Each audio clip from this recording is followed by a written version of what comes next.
All right, eighth graders, this video is to talk about the design cycle. It's a refresher about what is the design cycle. You'll do a little bit of note-taking in your design notebook. Then I'm going to do a sample of how I used the design cycle recently, and then you're going to do a sample of how you do it, filling it into your design notebook. So step number one, what is the design cycle? And so if you've been here in 6th and 7th grade, you've seen these 4 steps for the design cycle: inquiring and analyzing, developing ideas, creating the solution, and evaluating.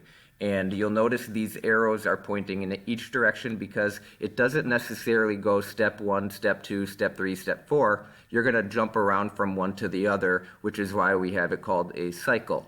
This is also how you are graded throughout the semester with your 4 criterion grades. And this is the language we use in school, but I'd like to break it down of what the design cycle is more in our own words. And so just a quick background of the design cycle: who, what, where, when, and why.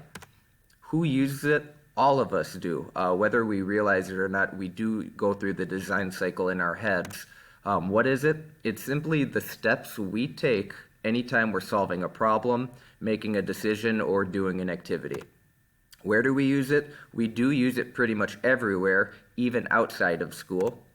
When? Anytime you make a big decision, do an activity, or, of course, when you're in GTT class. And why? To solve problems and to document your work in GTT. So this is going to be your way to show all the steps you've taken with the design cycle and how you're ultimately being graded. So going back to these 4 steps, I would like to break down what each of these 4 things mean, and this is where we're going to get into the note-taking. So at this point, go into your design notebook and scroll down a little bit until you get to inquiring and analyzing.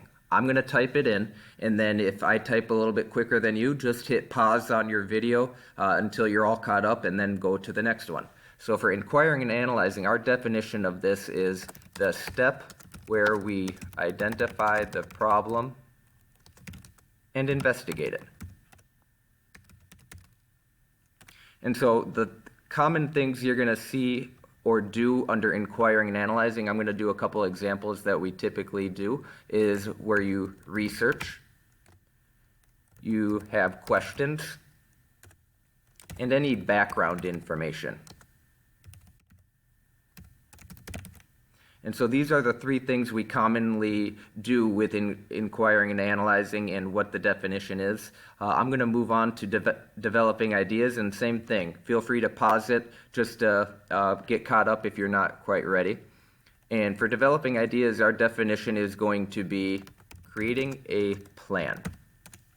And the things that we typically do under this step is when we are making a blueprint or drawing, when we're brainstorming or working with classmates, we're getting ideas from each other by doing that. And then it's ultimately making decisions. It's figuring out what we're going to do. The next part of creating the solution is when we actually do the plan, and so it's following my plan. So whatever it is we did in developing ideas, now we're actually doing it. And so the common things you do at this point is doing it, building, testing, making. And then the last part of the design cycle is evaluating. And for evaluating, our definition is going to be reflecting on all steps of the design cycle. And the common things we do at this point in the design cycle is asking, is it or was I successful? Why or why not? Could it be improved? And so for each of these 4 steps, none of them is more important than the other. It's important that we hit all 4 of these steps in the design cycle. And so I want to go through a sample of how I recently did the design cycle. It wasn't in GTT class or anything school related, and I didn't have to document it anywhere, but I mentally go through when I needed a new cell phone recently. So I had an iPhone 6 for the last 5 years, which is a great amount of time to have a phone, but I recently stopped getting text messages from certain people. My calls were dropping, so I needed a new phone. And to decide on that, I didn't just randomly go to a store and buy just some random phone I saw. I went through the design cycle. And most of you would do the same thing. Even though you're not realizing it, you're going through these steps. And so I'm going to show you how I did the design cycle when buying a new phone with these 4 steps. So with inquiring and analyzing when I had to buy a new phone, remember I did research, questions, and background. And so I'm going to give a few examples, and you're going to have to do this here in a couple minutes. Notice the blue is must do, the orange is should do, and the pink or purple is aspire to do. I'm going to do 3 for each one and hope that you can get to the aspire to do. But when I needed a new cell phone, I had to ask myself, how much money do I have or am I willing to spend? I then had to do a little bit of research or think to myself, do I want an iPhone or Android? I have to do research, and so looking up ideas. Now you could, at this point, we're going to hope to actually see your research. So instead of actually typing in research, I could go to different sites and find what is the best phone, what's going to help me decide, and this is where I'm going to take my link, this is my research, and actually paste it in here, and that way your teacher will be able to see, oh, here is their actual research to get credit for that. So that's how I did inquiring and analyzing when buying a new cell phone. Then I had to go to developing ideas, and so when I'm thinking of creating a plan, brainstorming, and making decisions, I knew ultimately that I did want an iPhone again. And after looking at prices, and that would have been part of my research, I wanted to buy one from Amazon just because it was the cheapest price that I could find. And then at this point where you have a blueprint or a drawing where you're showing what your plan is, I'm just going to I have a picture of the iPhone that I was going to get. So instead of just saying this is the iPhone, I'm going to take the drawing or the blueprint and insert it in here. You will often have to take a picture of your blueprint or drawing and put it in there. So then the next part is creating the solution, and this is where I'm actually following my plan. So if my plan was to get an iPhone from Amazon of that phone that I just took a picture of, I actually do it.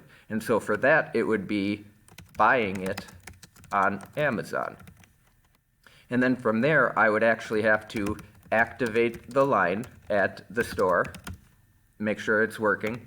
And then from there, I'm actually testing it, building it. I wouldn't be building anything, but for testing it, I would make a phone call to Mr. Severson just to say hi. And that way I'm actually testing it and using the phone that I planned on buying. And after all of this, I'm evaluating. I'm figuring out, is this a phone that I like? Is it something that can be improved? And so now that I've had the phone, I can evaluate it and say that I like my new phone because it actually sends text messages. Because my previous phone was having errors with that, so I'm evaluating with that. I also can say that I wish it had the home button at the bottom, and I could say, what else would I be evaluating? Could it be improved? Was it successful? I would recommend it to anybody else. So by doing the design cycle, I've covered all the steps of planning, doing research, and going through these 4 steps here. And so that was my sample when I needed to buy a new cell phone. Now you are going to do one also. And for that, it's going to be when you're hungry, which all of you at some point are.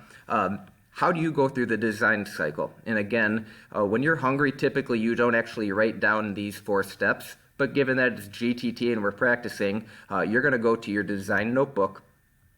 And this is your activity right now to go back to inquiring and analyzing, and the problem is, I'm hungry. So when you're hungry, how do you do inquiring and analyzing? Just like I did with my cell phone, write down as many things as you can think of that is research, questioning, background information, and try to make it very specific to being hungry.